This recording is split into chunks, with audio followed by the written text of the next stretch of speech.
So thanks very much for joining us, and appreciate you making the time. My first question is, what was the focus of your life before COVID? Hmm.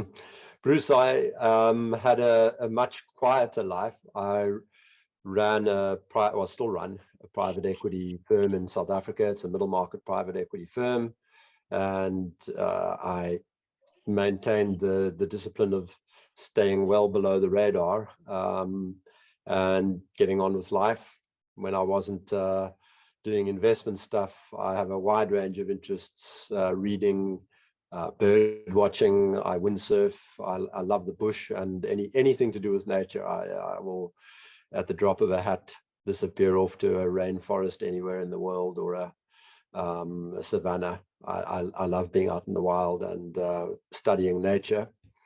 And yeah, so I had let's say it was a rich life, with a lot of time to read and think and listen to music and so on. I'm quite a big classical music fan, and yeah, so a number of hobbies and work kept me going. Family with two young teenage boys, always a handful there, and yeah, that's kind of what life was like. And what do you remember back as to what your first thoughts were as things emerged? News emerged out of China and Italy. What were your thoughts? I mean, do you remember back to the beginning of the pandemic? I remember it like it was yesterday. Within a couple of days of watching the headlines emerging, I had this intense chill come over me, would be the best way of putting it. It felt to me from the very beginning that there was a massive gap between the media narrative and the facts on the ground. And that filled me with the sense that there was something afoot that stood to really be completely destructive, an emergent hysteria. And I guess it initially it remained a kind of premonition, until it was sustained, because we had seen these scares that had come and gone over the years, and the world had usually come to its senses within a few weeks. There were some close calls. The 2009 swine flu outbreak, where exactly the same stunts that have been pulled this time were tried but failed. And I was maybe not aware of all the specifics, but aware of the general pattern there, and hoping that it would be followed again, and that the initial hysteria would be replaced with some common sense and wisdom. But that never happened, of course.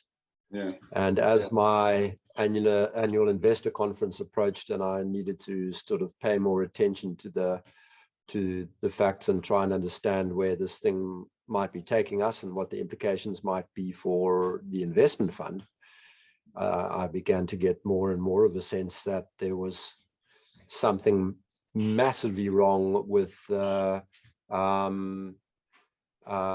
story that was emerging. And I then began talking to some friends. I have a broad network of many professionals in other fields and good thinkers. I spend a lot of my time, talking to people and reflecting on the state of the world and so on. And they included an immunologist, an economist, and a lawyer, and we were all seeing the same thing. There was a very clear agreement that this was heading in a very bad direction. And when lockdowns started emerging, that really flagged up a lot of trouble. And we all were of the same opinion that these new lockdowns, these things that had never been tried before, were insane. And we were hopeful that they wouldn't be applied in developing country like South Africa, because there is no welfare system, no social safety net. So to shut down the economy is to condemn people to starvation almost immediately. And lo and behold, there came the lockstep implementation of these lockdowns all over the world. and we were horrified. And that was when we kind of swung into action, writing a paper called Quantifying the Years of Life Lost to Lockdown.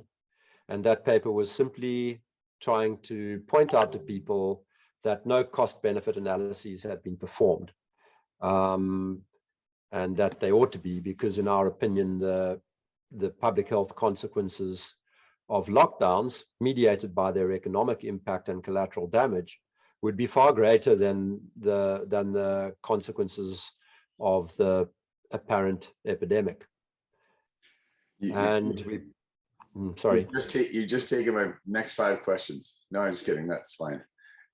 So there, I want to touch on a few things. Just so was there anything in particular that you thought, like was there anything that really, was it the lockdowns, or was there, like, because I mean, outbreak response has taken many forms over the years, and so was there anything that seemed particularly egregious? Well, in those early days, the gap between the threat, the reality of the threat, and the perceived threat was already very large. So we studied the Diamond Princess cruise ship, which was this amazing floating petri dish opportunity. I mean, you know, a little bit scary for everybody who was on board, and obviously presented in the media in these very dramatic tones. But the lessons from that ship were quite clear. The story was that this was not a disease that was of any concern to young people. I mean, on that ship, out of, I think it was 3,700 souls on board, I think they ended up with 13 or 14 deaths, and they were all in people over 65. The younger people, predominantly crew members who had absolutely no ability to isolate because they lived in very close quarters, were not affected by severe disease. And so it presented this very clear picture of a disease that was of some risk to the elderly, and indeed to, you know, it was anecdotally, you heard about the state of that population on board. Lots of obese people, lots of people with severe comorbidities. And so it was quite clear that this was something that should be of concern to people in that kind of category, but of no concern to younger people. And that yet the media was portraying it as a kind of deadly airborne Ebola to which we were all susceptible, etc., etc. I mean, even in these very close quarters of the boat, 80% of or 75 or 80% of the people on board were not infected, didn't get sick. So universal susceptibility was a false doctrine. And the other thing that stuck out was the presentation of this story of a new virus.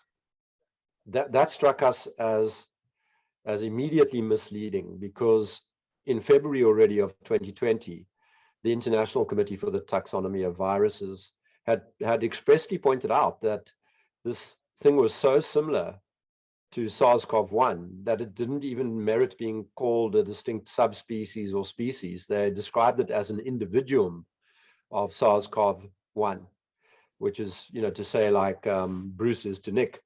We're both members of the same subspecies, Homo sapiens sapiens. Well, SARS-CoV-2 was a member of the same species as SARS-CoV-1. And more than that, it was very closely related to some very broadly circulating beta coronavirus is the order, scientific order. And so to call this thing new was quite a stretch.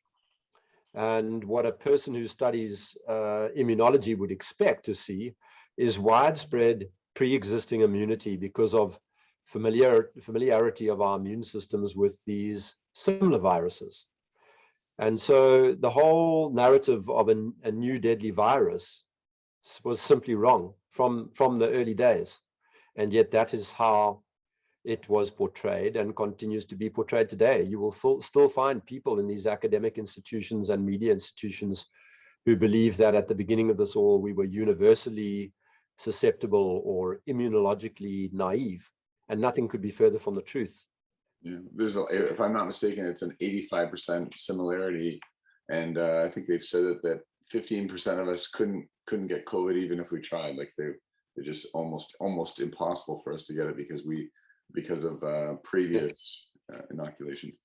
I was wondering if you could talk about, to me, like I look at the responses from like governmental and medical institutional bodies, and I think that they're basically, I break it down into three categories: the cynical, the altruistic, and, well, I guess the other one I would just sort of refer to as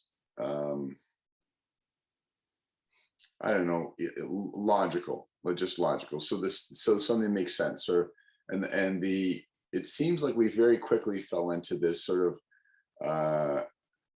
this altruistic notion of like no death is acceptable. Everyone very piously sort of put forth the idea that we have to save every single soul, and that there's no way we can allow people to die from COVID.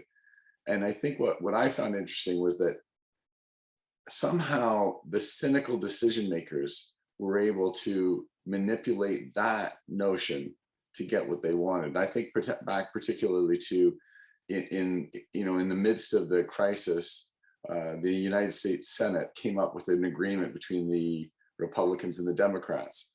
And Nancy Pelosi she was in California at the time.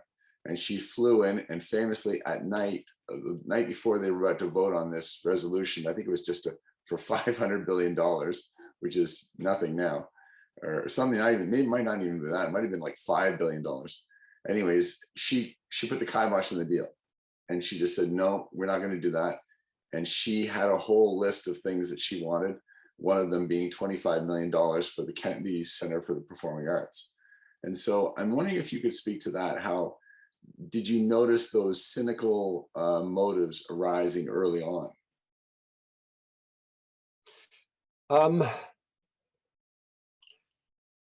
Look, there was something wrong when all countries ignored their existing guidelines and started pursuing policies that necessitated large budget allocations for things that were really more appropriate to some kind of waterborne bacterial agent, pathogen.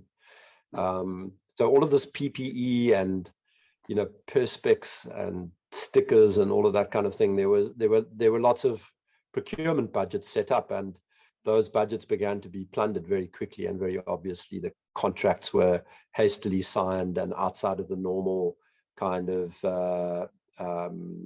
procurement procedures. And this was all justified, of course, because medical emergency, and so that certainly fell into the province of the cynical, in my opinion. And to this day, we continue with this false notion that this is a disease that is spread by what are known as droplets and fomites. So basically, large spit droplets that you project within the 2 meters or 6 feet of the 6 feet rule. And if they touch a surface, they can infect you, and therefore you have to wash hands and sanitize things and keep a 6 foot distance from other people and so on. But this would be unique in the domain of respiratory viruses if that's how transmission occurred. And in fact, there's no evidence, never was any evidence for this basis of transmission, nor any reason to expect that it would be in evidence, because SARS-CoV-1 wasn't transmitted that way, and the other respiratory viruses are not transmitted that way. So there was cynicism in the construct of droplet and fomite transmission as opposed to airborne aerosols. Now, if transmission is by airborne aerosols, whether they are orophycal or respiratory, because it seems that there's some evidence for both.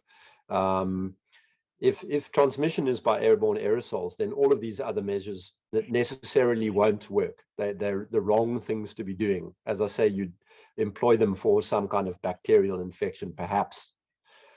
So we had a whole raft of measures, from masks to social distancing, as they called it, or anti-social distancing, as I prefer to refer to it, and the measures in public spaces, which were very costly, had huge economic consequences, and are absolutely pointless exercises. And then we also now see from these very creepy behavioral science teams that have been set up again in lockstep all around the world, that they knew this very well, and that the main reason they were invoking these measures, as far as they saw it, was that they were very salient, very visible reminders of the continual presence of the deadly virus, and that fitted in with their agenda of maximizing perceived threat, regardless of the reality of threat. I wonder, like Jonathan Haidt in his book, The Coddling of the American Mind, refers to a new safetyism that's come upon our world. Do you think that played a part in exacerbating the problem? 100%. I think that we have a very significant issue there. You mentioned that, you know, this kind of idea that at any life needs to be spared at all costs, but it wasn't really, it's not really that idea that pervaded. It was any COVID death needed to be avoided at all costs, no matter what the consequences. So when people like us pointed out that the public health consequences or the measures would be far worse than the disease, that was greeted by absolute howls of kind of maniacal derision. There was no sensible conversation that proceeded from that. I had professional complaints lodged against me.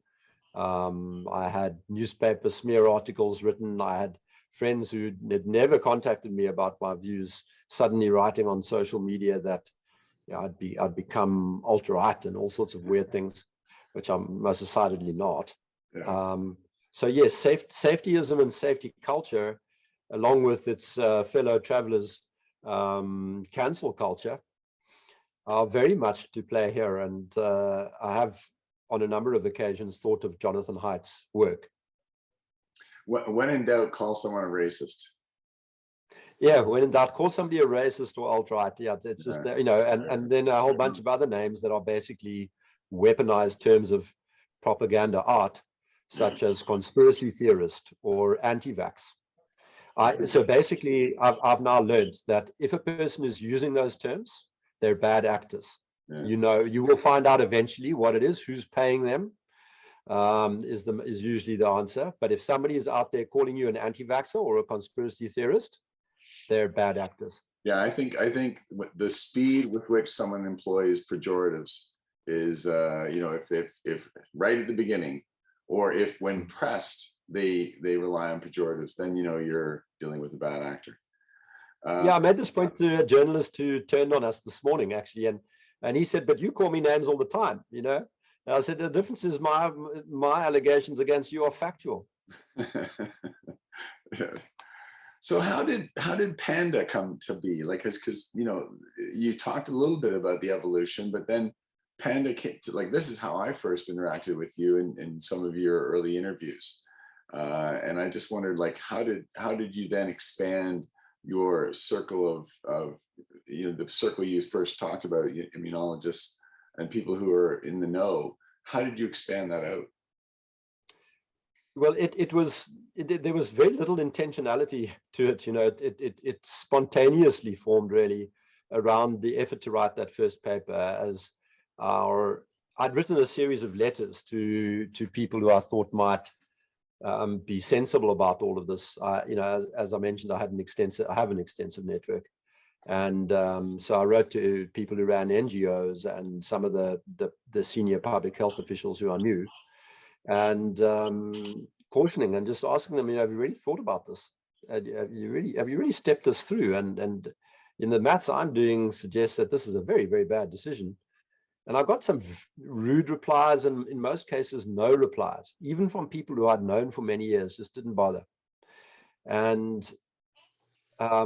so in the process of writing those letters and getting the word out a little bit, then writing the paper, Quantifying Years of Life Lost to Lockdown, we began to attract attention, and people contacted us and joined the effort. And then we formed the organization to launch the paper, really. It was thought that it was best done coming from some kind of organization, giving it a name and a persona. And so we formed that. They came up with the name Panda very much overnight, and sent that out to to the broader community in South Africa, sent the article out. And that article attracted a lot of attention, and like-minded individuals started emerging from the woodwork and joining our efforts. And that just gathered momentum, and that momentum persists today. In fact, we can't keep up. We can't really permit as many people to join as we'd like, or we're going to have to come up with a separate way of managing the members, because there's quite an administrative overhead to managing a group like this with members in more than 30 countries.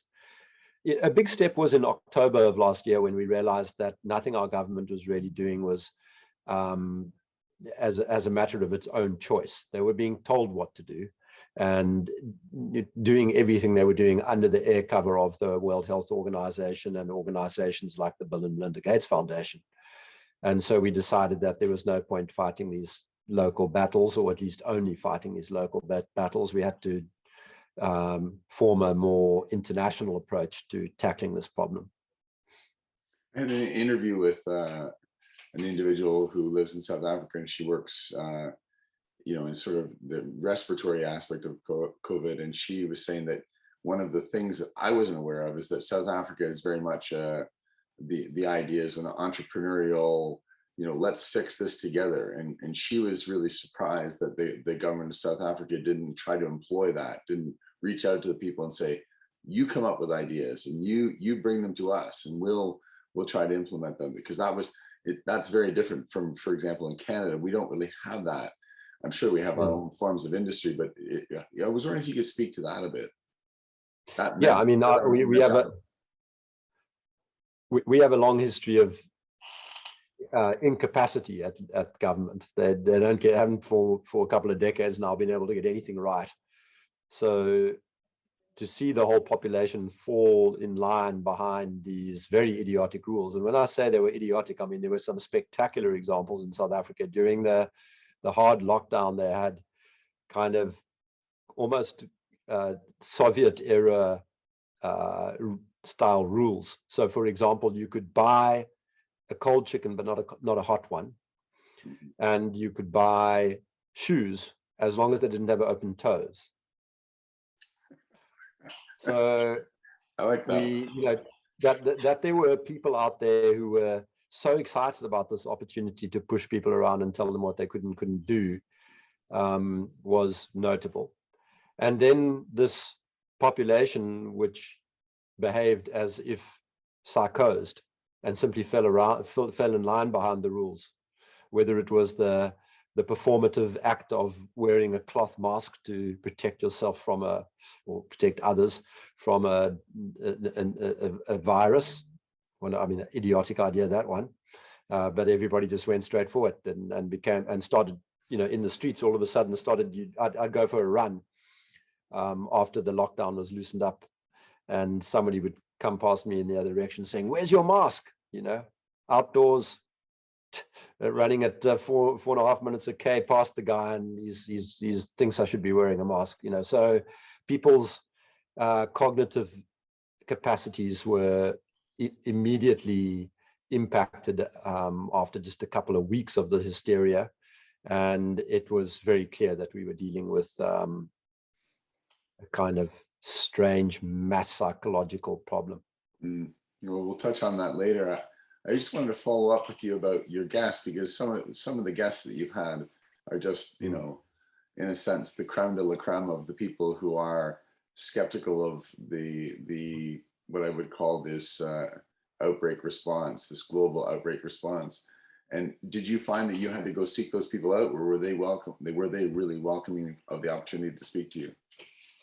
People in the skeptical community are, by and large, incredibly generous. I haven't had to ask twice. And I have my favorite interviews. There were some really memorable ones. Those kind of things where you meet and start talking to somebody and you feel like you're talking to a long lost friend. So I really did have enjoyed. That's been one of the real upsides here. Is I once described it as like passing the world through a very fine filter. And on the one side of the filter, you've got a whole mass of people who are basically enslaved by the false narrative, by the ideology that is distilled as a result of the propaganda propaganda that that has been launched to project this false narrative. And on the other side, you have people who, for a variety of, because of a variety of personal qualities, just didn't fall for it, number one. And number two, were prepared to speak out against it. There's a list of virtues entailed in doing those two things, which really differentiates those people from the rest. And we concentrated them. You know, you don't have to throw a stone in our community before, and you'll hit somebody who's a person of exceptional character and wisdom and intellect. And it's just been quite a riot, actually, meeting person after person after person who has those characteristics, and not having to deal with any of the kind of panicking masses. Yeah, it's funny. I'm smiling because a couple of reasons. Like one, I agree with you. Everyone I've met in these circles has just been wonderful. And a friend recently watched the interview I did with Jessica Rose, and he said, "How long have you guys been friends?" And I said, "No, I met her at the interview." And he said, "Like, no, it looks like you guys have been friends for years."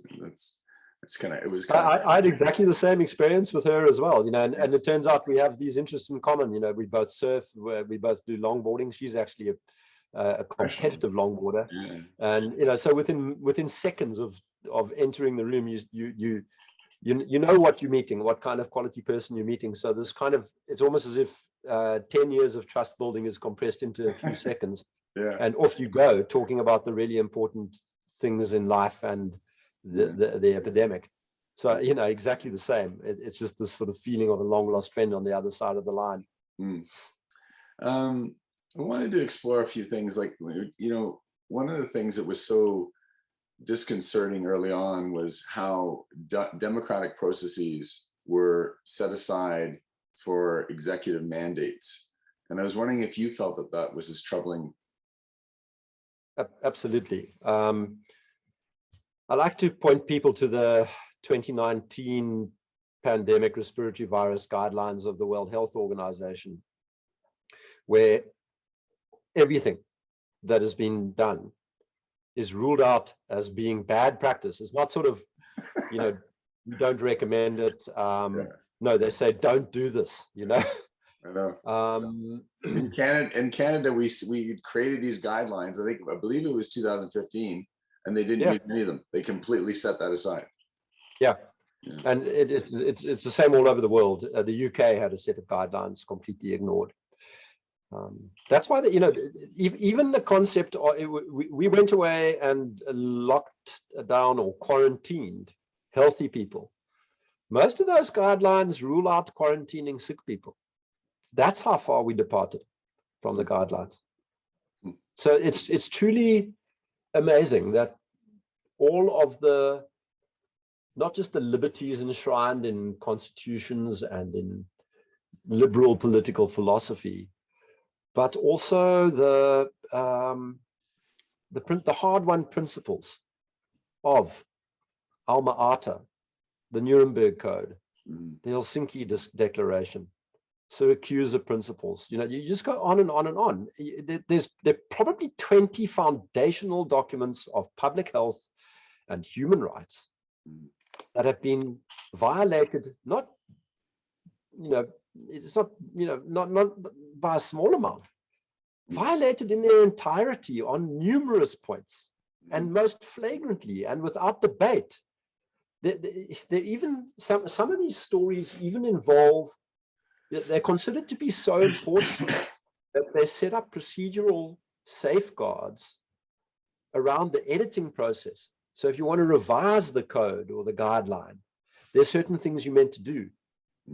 And those revision processes were torn up and thrown away. And nobody said a word. Media was stumm, completely stumm. Yeah, I found it fascinating that there was no sunset clauses to any provisions. So they enacted something, but there was no timeline. And that was one of the early things that I found disconcerting, was that, you know, you're going to say, okay, there's a mask mandate, and it will end when, you know. So there was nothing like that. It was just, we're going to have a mask mandate. And I think one of the things that we you know, when you look back at human history, we see that when government takes power, they seldom relinquish it, and you know, at least willingly. And I think it, yeah, it is exceptional.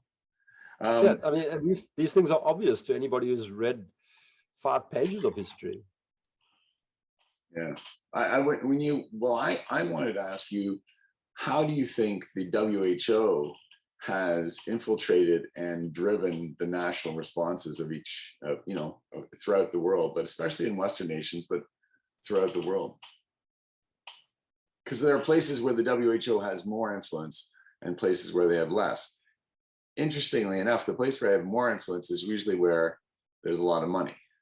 But anyways, I was wondering if you could just, if you would speak to that. Yeah, I mean, they certainly have been trying over the years to move in the direction of having more agreement, more of a right to dictate public health policy. That has been an ongoing process, and in fact, there's a process that's been agreed already to bind the nations to a treaty in terms of which, if the World Health Organization declares a pandemic, all the signatory countries would be bound to follow their directives.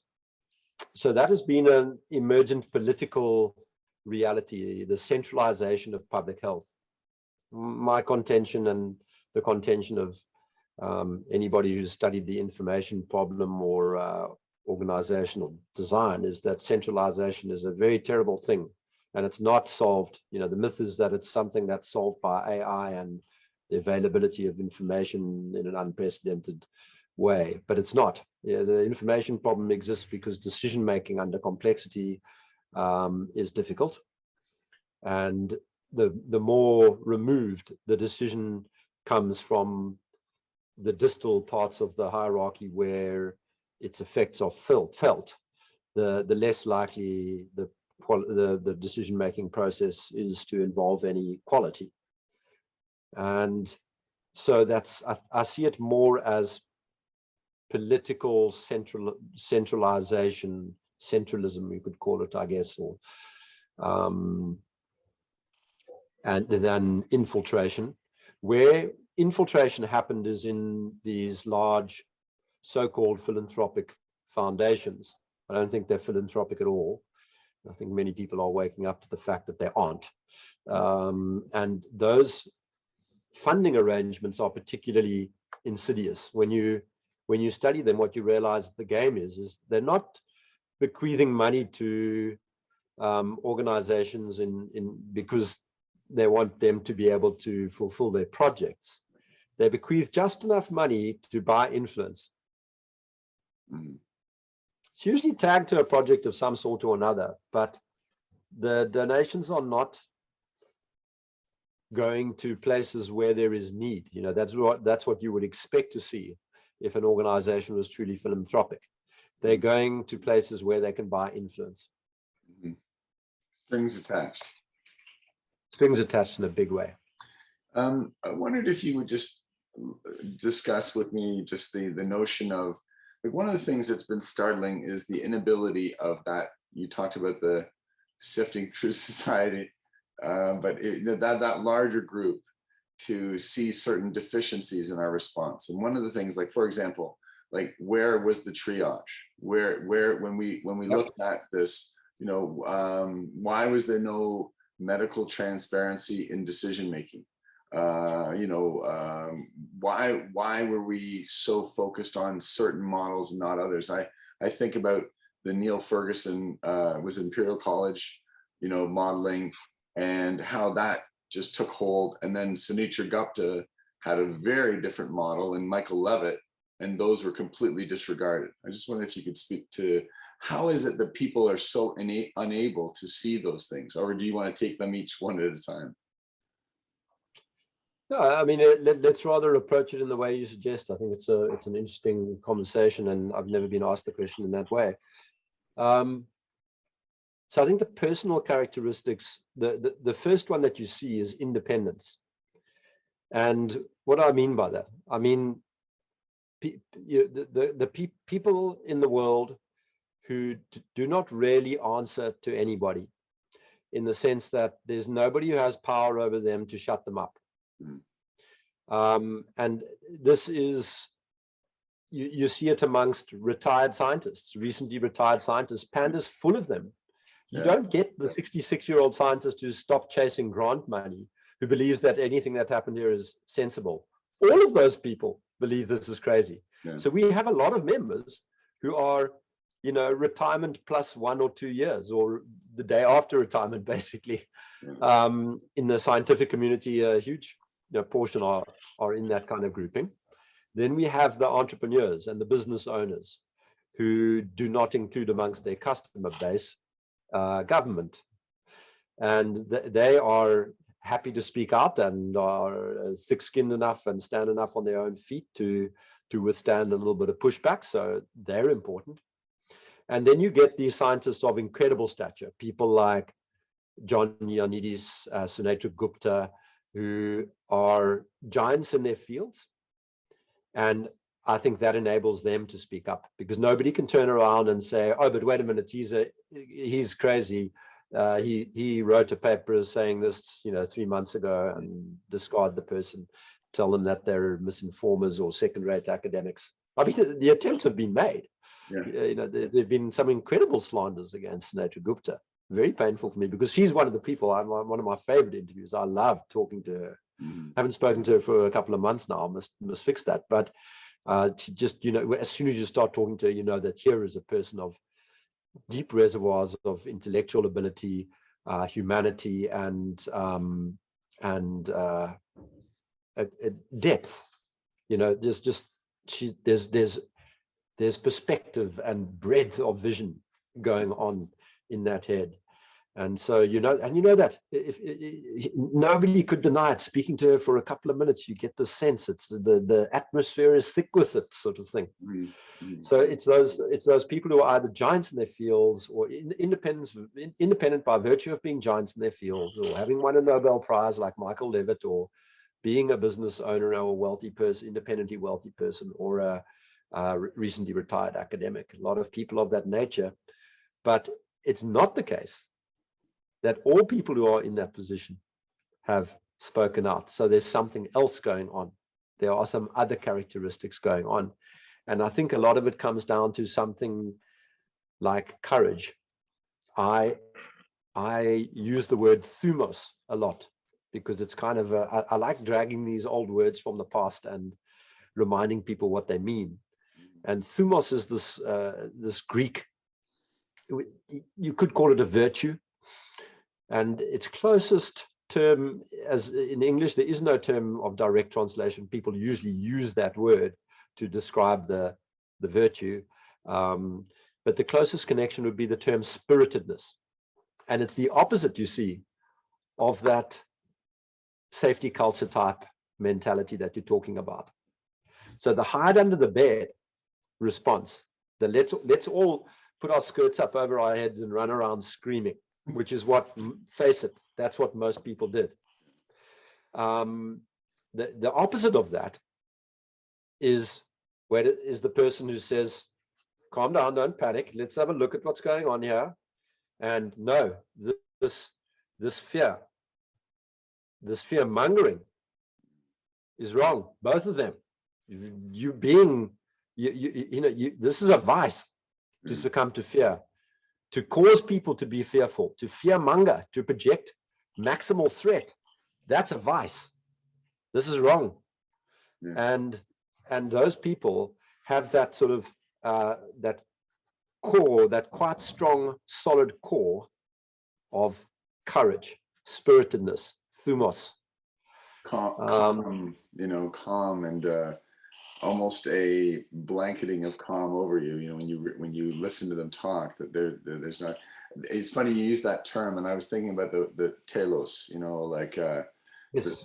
Truth, and truth as being revealed through knowledge. And I think that, again, it sort of encapsulates something that it does. The word itself isn't like a direct translation of, and I also see those people as being about the truth, and to me, that's something that I definitely try to look at and try to think of, maybe that we you know, have to extend our thinking past just, you know, the, like, look at it more nuanced and look at all of it as being a totality of truth.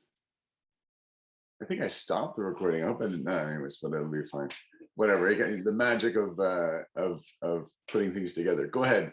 You were going to say. Yeah. So I finished off by saying that you know, there was this characteristic of courage and the ability, the spiritedness, the thumos, that I think was in addition to the independence, that was another important feature.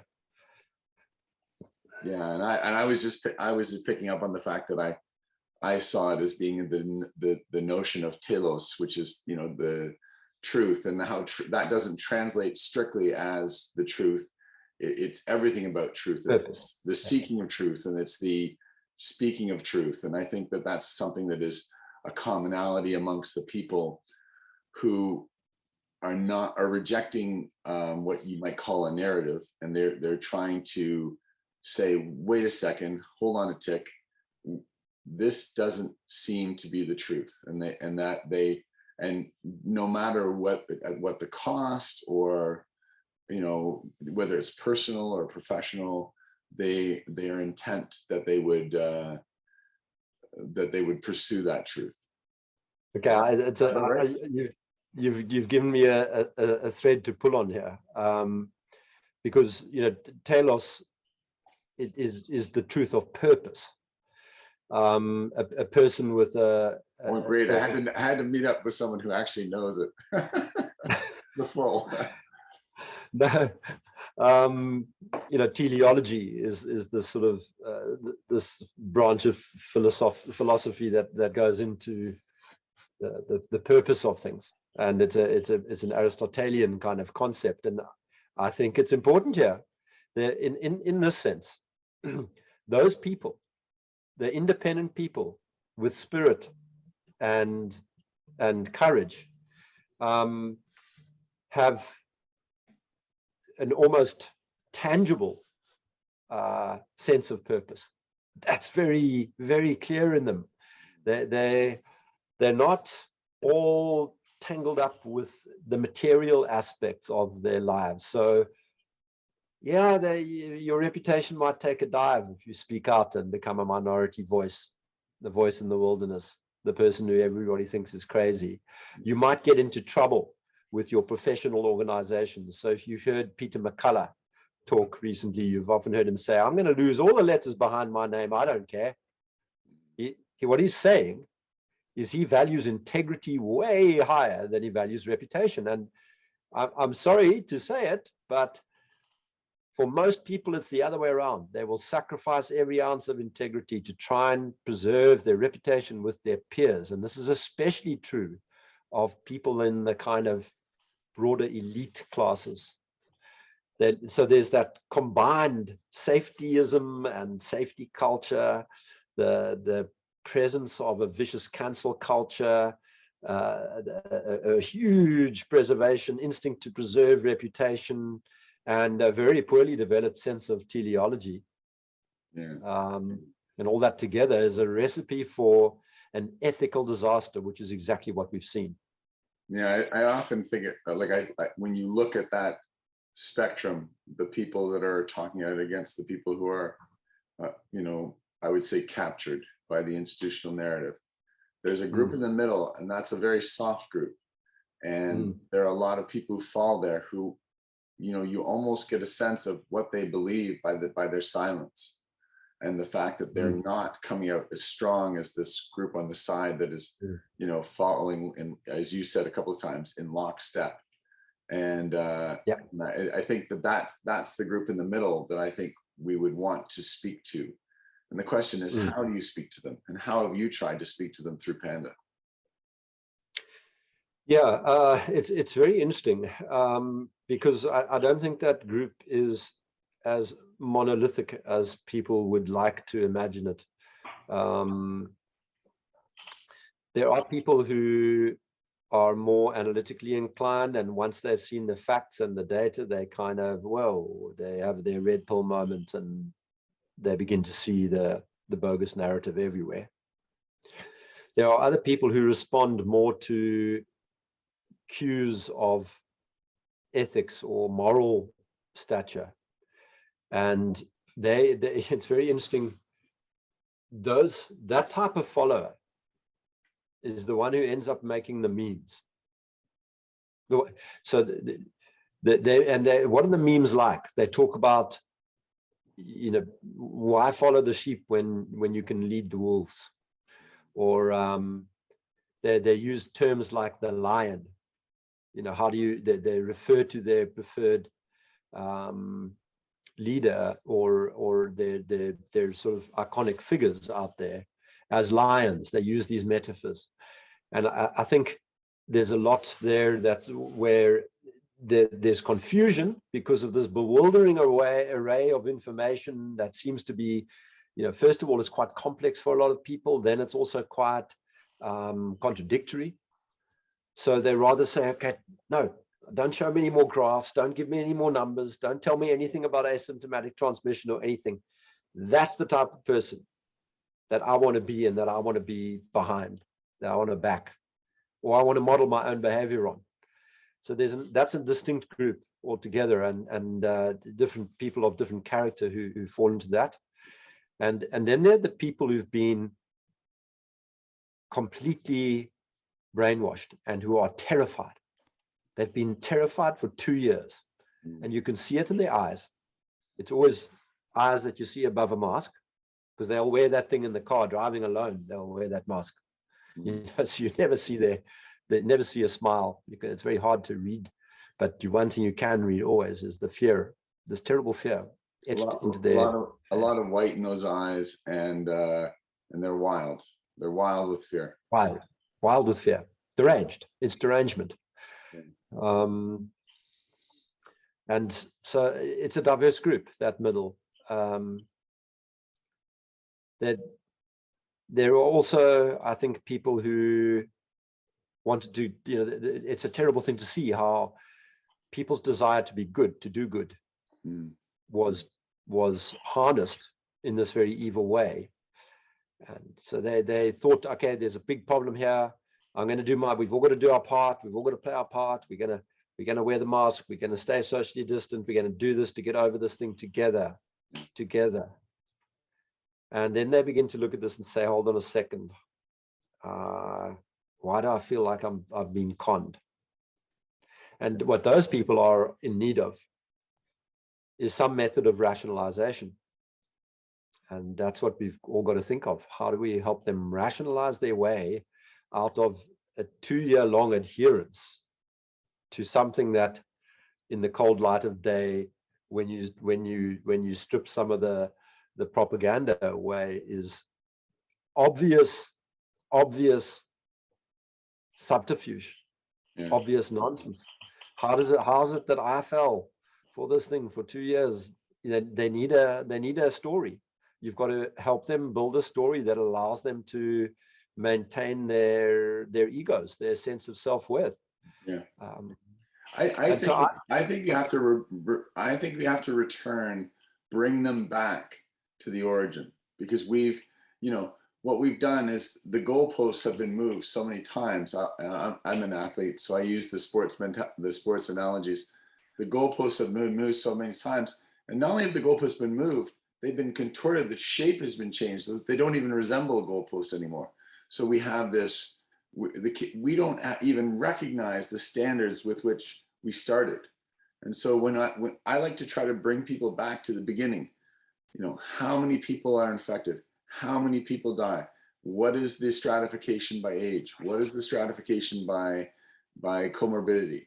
And bring them back, because they're so far removed from that. Right now, I think you've asked some people, they would think if you get COVID, 50% of the people will die.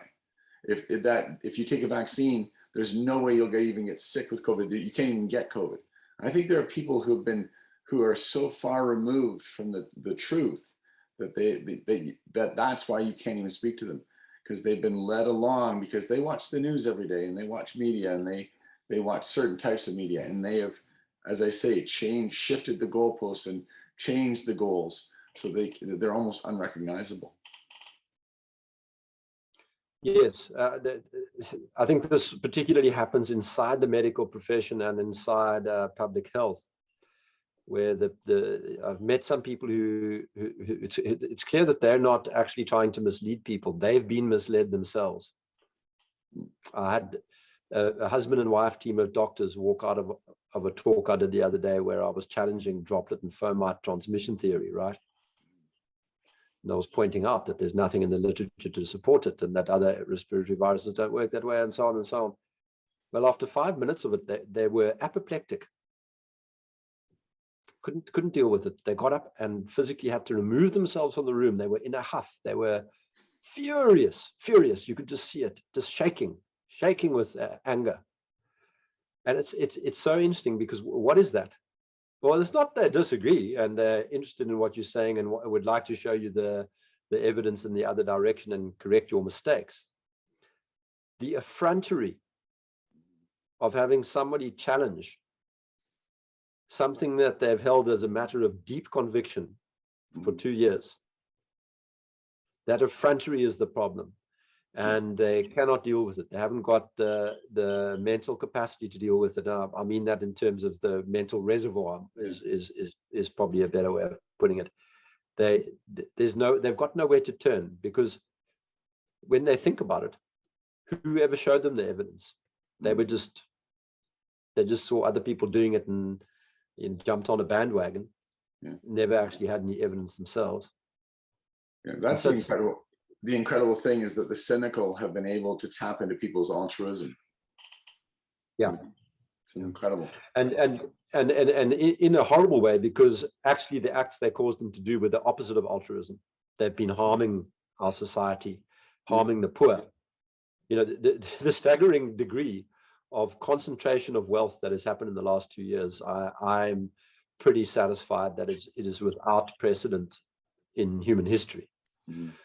We have gutted the poor and the middle classes in favor of very wealthy people. I wanted to, I'm going to come back to that, because again, you keep stealing my thunder. But I was thinking, you talked about the doctors, and so it made me think about, part of the hysteria, and one of the differences now between other pandemics is that this seemed to be the first time where doctors and healthcare workers perceive themselves to be at risk. And I wonder if that's sort of why we got into this notion of, we're not going to treat you here, we're going to send you home and hope you ride this out yourselves. I think Peter McCullough calls it therapeutic nihilism. But this notion that, and that's why everything was about protecting the doctors and protecting the nurses, and think about in England the NHS, and what can we do to save the NHS, and how can we save them as workers? And I wondered if you could speak to that, how that is very much a definite change, and could that help to explain why institutionally and again, I use the term captured, that doctors and nurses and those people within the healthcare establishment have been captured because they feel for the first time that they are personally at risk of dying. Well, put yourself in the position of a young medic. You've been told by the largest health organization on the planet, the WHO, that there's an airborne Ebola around and that everybody's susceptible. No mention is made of the actual risk stratification of the disease. Nothing. You never hear the World Health Organization emphasizing that. In fact, they go in the opposite direction. They mention children far many more times than they mention the elderly or the vulnerable, by a factor of like 100. They're talking about children all the time. So you've got this relentless drumbeat of misinformation coming out of the World Health Organization, giving the impression of a disease that has characteristics that are the opposite of the reality.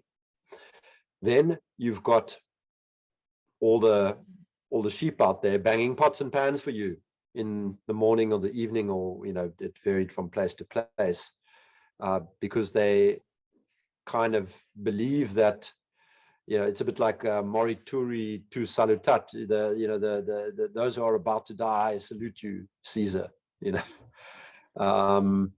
they've been sent off into battle because we know they might die, you know. And again, that's not the reality. A 35-year-old, 40-year-old doctor who's going into a COVID ward is not doing something remarkably more dangerous than his drive to work.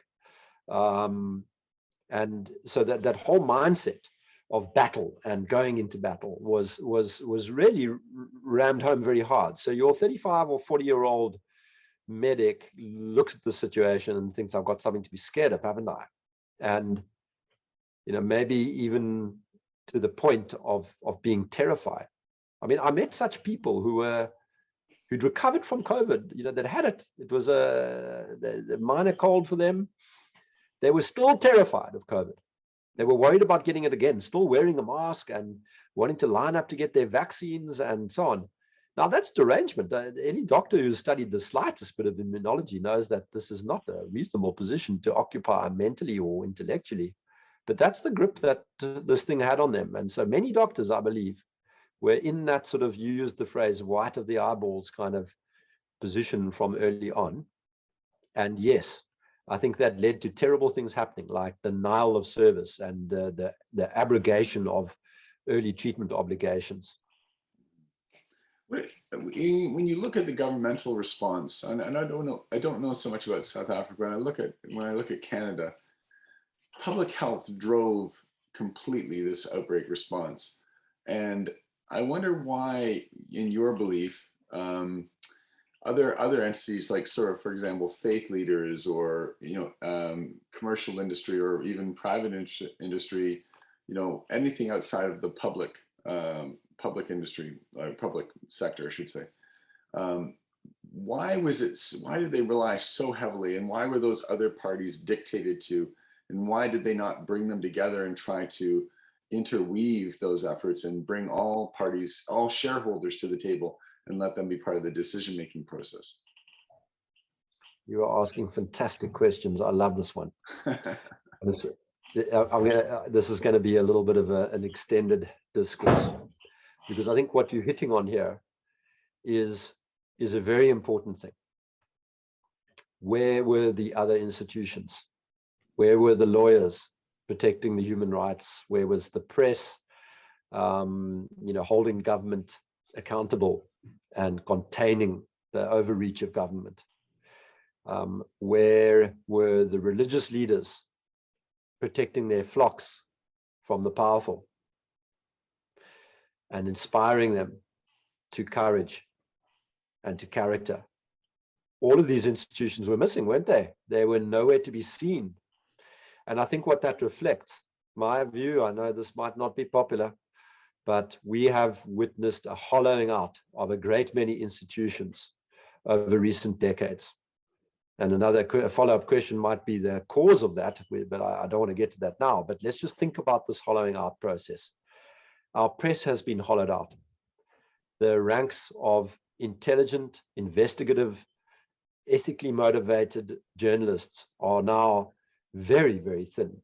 This has partly been a result of the move into online, but we have commented for years before COVID on the hollowing out of mainstream media. It's been painfully evident in the declining quality and kind of infotainment orientation that it's taken. This whole business of CNN and Fox News needing to do 2-minute sound bites. They can never go into depth on anything. And then recycling those 2-minute clips endlessly so that the same person will see the same clip 20 times during the day if they're glued to their televisions. So there's that's evident in media. But for quite some time before this, I'd been complaining to, you know, not from the point of not from the vantage point of a soapbox, but complaining in my own circles about the hollowing out of our religious institutions. And I would say things like, you know, we need much more muscular religious leaders. And why was I saying that? Well, I think there the emergent threat was that a high proportion of their would-be flock were people who had severe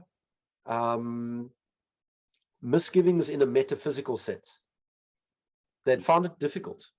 as the accumulation of scientific knowledge had progressed, to retain that conviction, the metaphysical conviction, the sense of the numinous.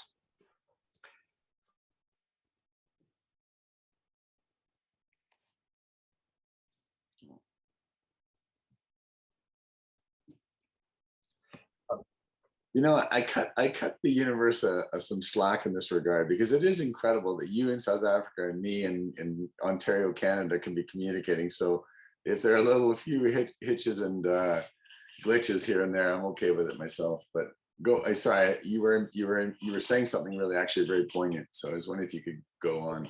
Okay. Now you've frozen. I'm gonna change on. Okay, here, I'll pause it for a second. Yeah, I'm hearing you clearly. Yeah, actually, it's never the voice. It's always just the image. Yeah. And now. So. Okay. So now, I assume we're going to cut some of this stuff out. Yeah. Or leave it in for authenticity. Okay. So I'd gone as far as I was saying that the people who had a diminished sense of metaphysical conviction or sense of the numinous, and I'd said this is exactly where you need stronger leadership in your church figures, among your church figures. This is where you need to see them remind us all of the importance of received traditions and what they represent. And I was very frustrated about this kind of very, what's the word I'm looking for? A very fickle, kind of shaky, insubstantial, watered down version of faith and what it meant to be religious had been projected upon our children. I would say milk toast. Yes, lovely, that's it. So you had the same thing, the hollowing out of our religious institutions. We had a hollowing out also of our educational institutions going on at the same time, with the infiltration of our syllabi and so on by critical theory type perspectives, which are intellectually just terribly flaky. That the enemy of critical thought, critical reasoning. And in the legal profession, what had been going on? What had been happening there? Well, they hadn't been fighting the old civil rights, civil liberties battles. Increasing numbers of them had been absorbed into this huge machinery of the financial world, where legal compliance had gone through the roof, into the corporate world, where all of this emergent rulemaking, whether it's in the form of ESG or stakeholder governance and all of these complicated things that necessitate endless codification. So the professions have all kind of been subsumed into this technocratic corporate kind of world. Again, a hollowing out process, really. And so when it came to an emergency, they all just fell over. They were nowhere to be seen. They went the same direction as the man glued to the CNN screen. Is it possible there also that, like, we have this this notion that somehow people who are authority figures, we defer to authority, and that one of the things is that they would, you know, they are so fearful of imposing on someone who has some sort of, you know, letters after their name or some, you know, presumed credibility. I mean, one of the things that Scott Atlas, who you know, who was brought in to help with the Trump White House task force, and then labeled some sort of far right individual, but his whole thing was that looking at the response with bringing in all actors and using data.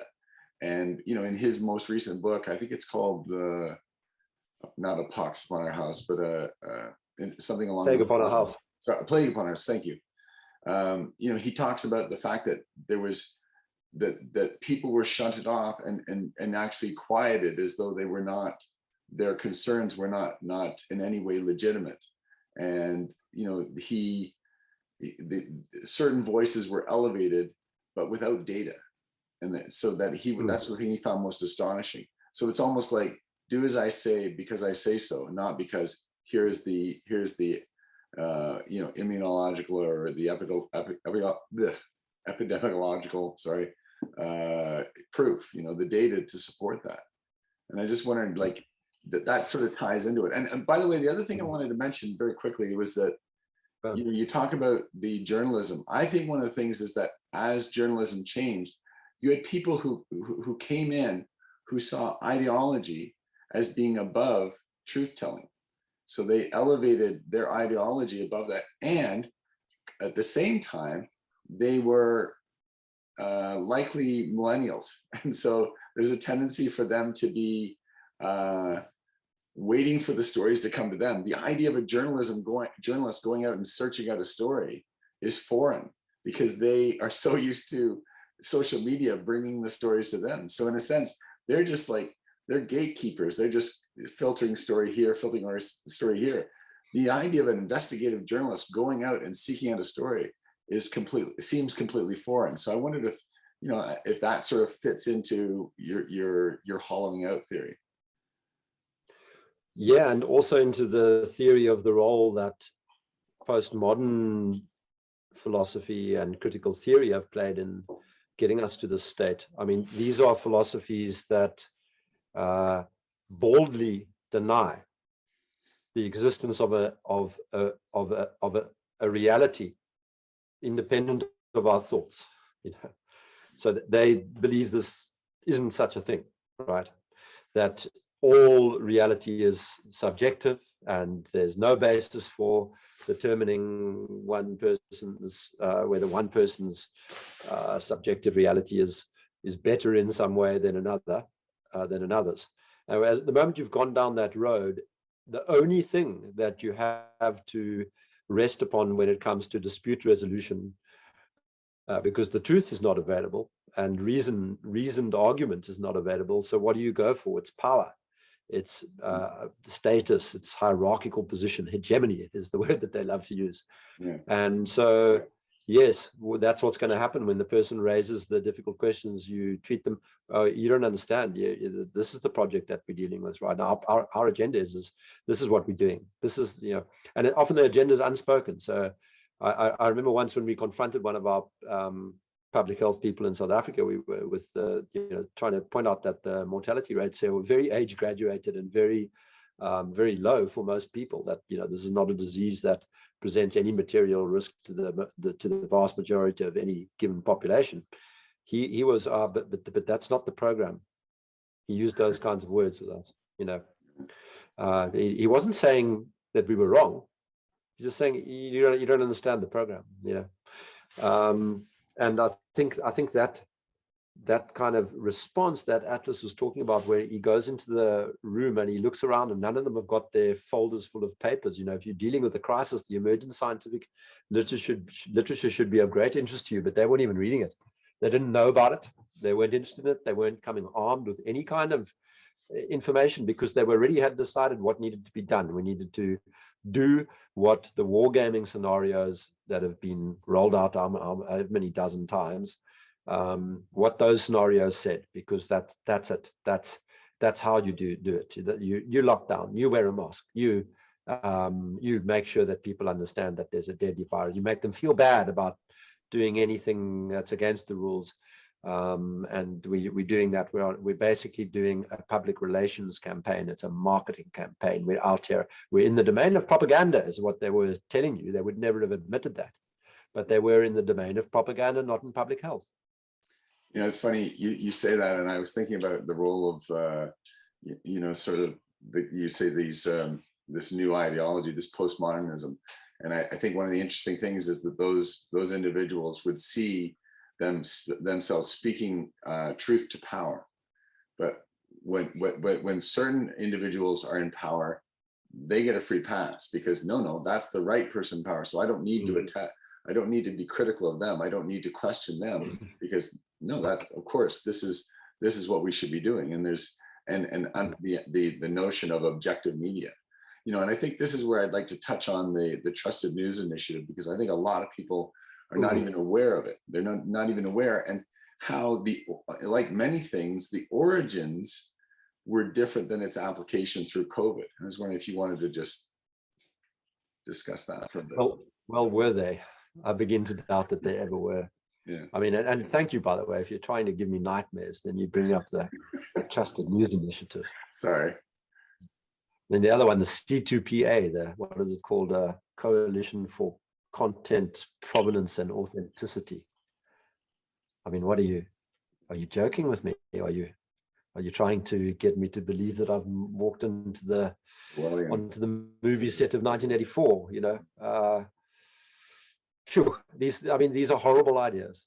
The idea that there is one set of unimpeachable facts, that there is such a thing as the science that we all should follow, that it's enough to just point a finger and say misinformation without actually contending with the substance of what a person says, and that having been labeled as misinformation by a snotty-nosed 23-year-old in the hallways of Facebook or Twitter or whatever, then ever misinformation it shall be.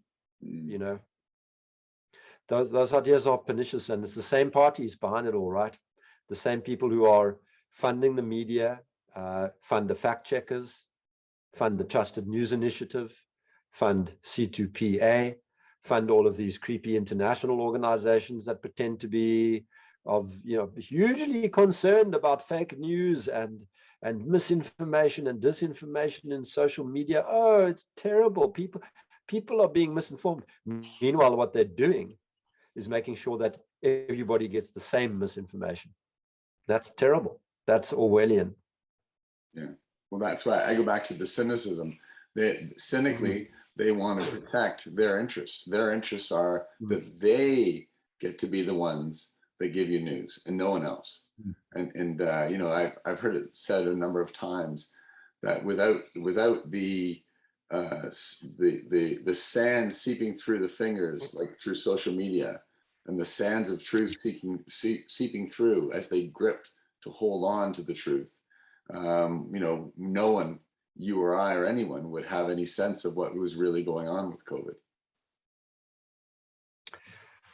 So we had a very interesting thing happen today that illustrates what you're talking about here. Two scientists who have been inside the kind of establishment view in South Africa for 2 years. They formed members of a group called the Scientist Collective, who has relentlessly, been in that bedwetting brigade of long COVID, terrible, must all protect, must all social distance, must all wear a mask, this kind of I call it the Wallace and Gromit. Have you ever seen Wallace and Gromit? Wallace with his hands screaming. Yes, exactly. Okay, so they've been in this group called the Scientist Collective. Reputable scientists with CVs as long as your arm, all involved in various organizations, loads of funding from the usual suspects, and totally pro-narrative. Occasionally, you get this glimmer of moral recognition that something's going terribly wrong, and they sort of say something in a very indirect and sort of subtle way, only to be smacked down again, and they then get in line and toe the line. Now, two of those scientists stepped out today. Now, we have a list of 20 of the big lies, the 20 biggest lies in the COVID narrative. And it's a hard-hitting table that has myth, reality, dung for 20 of them. And they're all really, they're punchy. And people on our side love that document, and they show it to people, and they say, listen, if you admit any one of these, then you've got to start seriously thinking about the other 19. So we got this list. Anyway, today, these two scientists emerge and publish an article in one of the most relentlessly fear-mongering publications in the country called the Daily Maverick. And they just suddenly confess that 5 or 6 or 7, I must actually go and look carefully, of the 20 realities that we were pointing to are indeed correct, and that the 5 or 6 myths are indeed myths, all of a sudden, it's like a massive step down, a massive step down. And they did it without their colleagues. It wasn't part of the scientists collective. It was just the two of them in the same publication. So it speaks volumes. What's going on? They need to climb down. They need the dissonance has grown too much. And so out they come with this first article. But of course, they still hold the line on other elements of the narrative, like the great importance of universal vaccination. But you look at this and you say, what's going on? I mean, we are in the tail end of the epidemic here now. We've got Omicron. It's making nobody sick. It's getting nobody into hospital. Nobody's dying. All the doctors are saying this. It's a cold. We're all going to get it. It's very transmissible. We will have robust immunity from it. If you haven't already had COVID, you're going to get it now, and you're going to have lovely nature's vaccine, broad, durable, and entering your body in the right ways so that you actually get sterilizing immunity, not just this weird systemic action that's going on because of the strange mRNA mechanism of action. So we're in the tail end of it all. And now, after 2 years, they come off and they come out and they say, oh, they're sorry about it, but those 7 things out of 20 you've said, they're actually right. They're correct. And they're calling for an end to all the related measures, contact tracing and all of the droplet and fomite-based strategies. So that would be masking and all of the social distancing and all of that. They want to call an end to quarantining. Suddenly they're not calling it lockdown, they're calling it quarantining, And I look at this and I say, well, I never. Of course, they don't mention us by name or say, thank you, Panda, for having pointed to things. We're sorry we said terrible things about you and called you liars and called you names and called you misinformation specialists and all of that. No, it's not there. But it's this giant step down that suddenly happens. Yeah. And of course, that newspaper, being the kind of paper that it is, had to turn its comment section off right at the beginning because they were getting panned so hard. So there are no comments allowed in the Daily Mavericks articles. Otherwise, we would have torn strips off almost everything they've written because it's all been garbage. Yeah. I mean, one of their articles was warning against the dangers of children playing tennis together because COVID can spread on tennis balls. Yeah? tennis balls, very dangerous, very dangerous. Yeah. Tennis balls. Got to be careful of those. They can kill your children. So, I mean, that's how bad this crowd was. And they published it. What? Amazing. I wonder how some of these people are going to walk it back, or how they're going to. There'll be a lot of deleting of tweets at a certain point. There'll be a lot of scrubbing of social media because people. Wayback machines are going to be awkward, though. You can't get around a Wayback machine. Yeah, it's true. I wondered if you looked at any event and said, well, surely now, like this is a bridge too far. Like surely now people will see. Have you had that experience? Yes, the first time I had it was in April 2020. When we published our paper, I said, I'm so glad we've got that out there. Everybody will read this and think, oh, yes, of course, we need to do a cost-benefit analysis. Very good idea, Nick and team. Panda, very good idea. Let's do a cost-benefit. Oh, look what the cost-benefit analysis says. It says we shouldn't lock down. That's how naive I was about this. I really thought that it would put an end to the lockdown within weeks. And here we sit on day 600. Okay, now our lockdown measures are very light. They're impossible to sustain in a developing country. So it's a lockdown. That's a shadow of its former self. But some of these measures are still extremely consequential and devastating for certain classes and certain industries and so on. So yeah, even in April 2020, I had that. And then at numerous points along the way, like when the Corman-Drosten review was published, I thought that was going to end PCR testing. It was just such shocking revelation. Mm-hmm. When the Pfizer study came out, and the 6 month review with the 20,000, with the 15 and the 14 deaths. I thought it would end the vaccination program. Yeah. But what happened? People started calling for mandates. Yeah. This is insane. It's absolutely insane. So I've kind of gotten to the point now where I don't make predictions about how long this is going to go on for, because, and I think it'll differ in different places. I mean, it's basically stopped for however long in Florida and in Texas and in Sweden and in Japan. But, you know, there's nowhere that's entirely safe. I mean, the Swedes are flirting with some batshit crazy stuff right now, you know, in the domains of vaccine passports and things like that. And they're living normal lives and they haven't worn a mask for a day, and the schools were never closed. And, you know, so all sorts of the main features of life continue, thanks to Anders Tegnell and his foresight and bravery, independence and courage, right? But there are some very dangerous ideas being flirted with. So how long? And the proponents, as you say, they've left their ink all over the internet, you know, their digital ink all over the internet, and Wayback Machines record that stuff. So you can't, there's no going back.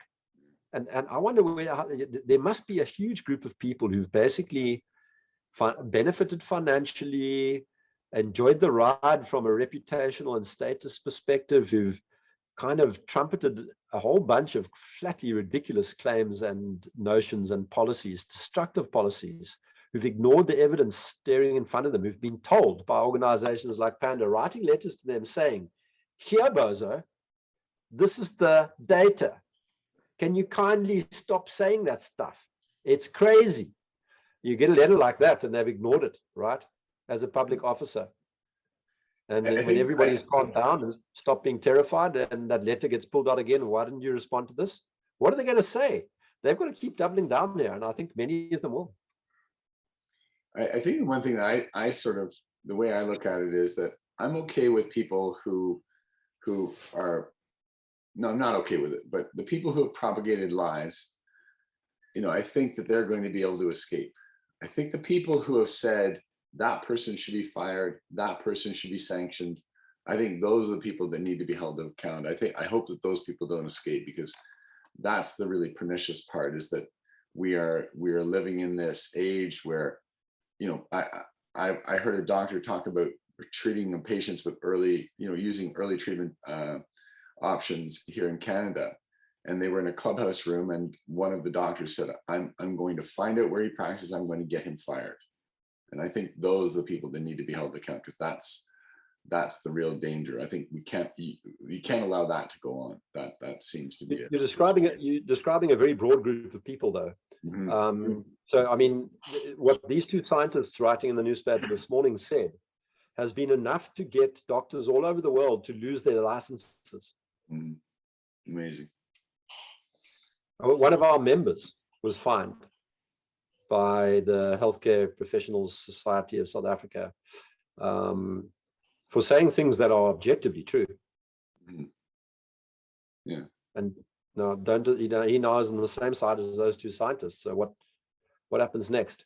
He paid the fine because the process that they put you through is so onerous and so costly in numerous ways. He had a young family to protect and an income. And the problem with doctors that are maybe different from businessmen is they if their license gets taken away, that's it. Yeah. You know, but they're going to become bottle washers, taxi drivers. Yeah. So it's very consequential for them. And yeah, they are the people. I mean, and I've had this array of complaints, you know, from these snotty-nosed little twits who, you know, they don't like, I got a bit cross in a tweet, right? So I called somebody an idiot or a lunatic or a cretin or something like that. They're very upset about this, very upset. You know, free pass to anybody who pumped out a model that over forecast hospital beds by a factor of 20, causing the government to squander billions and billions of dollars for no point whatsoever, and in a fashion which could have been avoided if they'd simply consulted the data available to them at the time. Those guys get a free pass, no professionalism complaint there. But I call Boris Johnson a cretin. And this is very unprofessional, very, very bad, Nick. Ooh, naughty, you know, naughty Nick. Cancel. Ah, you know. I feel sorry for the conservative politicians, because they're like when they stand in front of the camera, they're like hostages. they're like they've been given a script, and they don't want to. I mean, maybe they do. I mean, maybe now they're accustomed to the power and the overreach, so they can't help themselves. But at first, it seems antithetical to how they got elected in the first place. And I have a small amount of fear of sadness for them. I wanted to pick up on one thing, and that is if we characterize this as a war, wars are fought in terms of battles, Yes. and battles are won and lost. And I was wondering if you could outline for me some battles that we've won, some battles we've lost, and battles that you think are yet to come. Again, I love the question, because this is very much in the Churchillian end of the beginning, and it's so we're in the closing phases of the first battle of a war, and I think the little skirmishes that have been won inside that battle, well, let's see. I think hard lockdowns in most places are no longer a viable proposition. There are a few crazy places where they're still being proposed and implemented, but on most of the planet, that's not going to fly. I think there are a number of places where masking is just not coming back. That the population has heard this story once before. The mask mandate ended. Everybody said they were all going to die. They didn't die. And so in those places, there are a lot of absorptive states. Once you've been red pilled on one of these things, it's kind of, you don't suddenly get scared and go back to wearing the mask or back to locking down or whatever. So that's spreading, and I think it's actually going past its tipping point. And that's why I say it's the end of the battle. The whole droplet and fomite thing is going to go now. The stickers, they're going to stop printing on stickers and stop telling you to I've got a little anecdote here on this one to represent the height of how ridiculous that this got. I was staying in a hotel in Johannesburg, and they had an outdoor parking area with a boom. And the boom is not a ticketed boom. There's a button that you press just to open the boom. And, so I think the boom's there to stop people from going out the in lane. So it's a bit of a pointless boom. You just press the red button, the boom opens, and you drive through. I arrive at the hotel, and there's a guy there standing there pressing the button so that the guests don't have to press the button, because very dangerous. The last thing you want is a little bit of COVID on your thumb. Now, this guy was standing there with a nice big bottle of sanitizer. And every time he would press the button, he would whip out the sanitizer in a cloth and clean the button. So only he was touching it. But, he had to clean it between every touch. Okay, so, I mean, these things got completely ridiculous. And that droplet and fomite theory I think is now pretty much gone. And with it, a lot of the very visible stuff will begin to recede. So that battle has been won. Now, the one that really has to be won from my point of view is the vaccine passports. This is the inch we must not yield, and it's starting to feel shaky. I mean, a number of countries that have said about those vaccines that we said were safe and effective, maybe not so much. We're going to stop giving them to the under 30s or whatever the case may be. And I think the evidence is now very persuasive that that the vaccination of children constitutes stealing health from the young to provide a very minimal and entirely theoretical degree of protection for the elderly and the vulnerable, which I think most people have no appetite for doing. Once they understand that that's the game here, then the strive to vaccinate toddlers and 5-year-olds and teenagers and university students will start looking deeply immoral, which it is. So yeah, those are the main ones for me. Were there any other? I never felt like bringing out the trumpet and high-fiving everybody, I must say, because every one of those little victories was quite small in the context of the broader fight that's on here, which is really a fight for human agency, liberal values, the creative and generative world against the authoritarian, totalitarian monitoring state, the monitoring society, surveillance state type story, the end of agency, and with it, the end of knowledge generation, I believe. Knowledge generation is incompatible with the state of totalitarianism. You know, I was thinking about, you know, we were talking just now about you know, the scientific community, and I'm thinking about how science is broken. Like I think you acknowledged it earlier, how some scientists are actually baffled, and doctors are baffled by what's going on. Like they feel like saying, okay, here's the data, and it lands like with a thud, and no one says, oh, okay, now we see. We're resistant to data now. And do you think that science is irrevocably broken, or has it just been damaged very badly by this? I distinguish sharply between science per se and scientific institutions. Science can't be damaged. It goes to that question of, you know, the bare reality of things.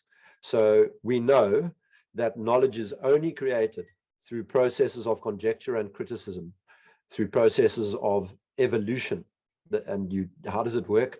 You test your ideas against reality, and if reality falsifies your explanations, then you reject them and look for new ones. That's the only mechanism by which knowledge grows. And when you cancel dissent, you're canceling criticism, and therefore you're disabling the engine of knowledge growth. And this is true for science and any other knowledge-oriented domain. So let's talk about science in its broadest sense. Yes, if you try to disable criticism, and thereby conjecture and criticism, the evolutionary basis for knowledge is undermined, and you can do nothing with deduction and induction. That doesn't add to anything. Those are just little, coda. What's the word I'm looking for?